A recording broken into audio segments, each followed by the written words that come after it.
Back to the news. Jangaon జిల్లాలో ఓ private hotel నిర్వాహకం సర్వత్ర చర్చనీయాంశంగా మారింది. జనగామ రైల్వే స్టేషన్ వద్ద ఉన్న సాయికృష్ణ హోటల్ నుంచి ఓ వ్యక్తి ప్లేట్ వడ కొని పార్సల్ తీసుకున్నారు.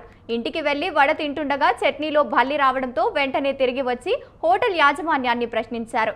హోటల్ యాజమాన్యం నిర్లక్ష్యపు సమాధానాలతో బాధితుడు స్థానిక పోలీస్ స్టేషన్లో ఫిర్యాదు చేశారు.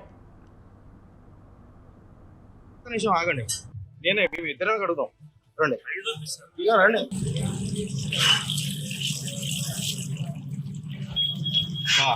ఏంటిది ఆకుకూరనా? ఆకుకూర సాయికృష్ణ హోటల్లో బల్లి. ఈ ఆకుకూర ఎట్లయితుంది? పోలీస్ స్టేషన్ తో మాట్లాడదాం. పోలీస్ స్టేషన్ తో మాట్లాడదాం. ఫోన్ చేయండి. ఫోన్ చేయండి.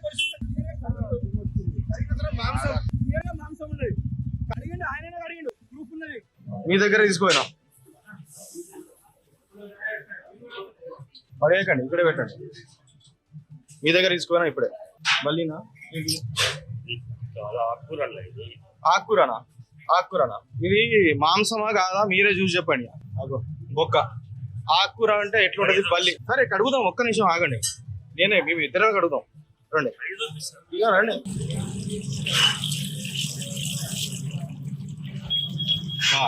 ఏంటిది ఆకుకూరనా? ఆకుకూర సాయికృష్ణ హోటల్లో బల్లి. ఈ ఆకుకూర ఎట్లయితుంది? మాట్లాడదాం.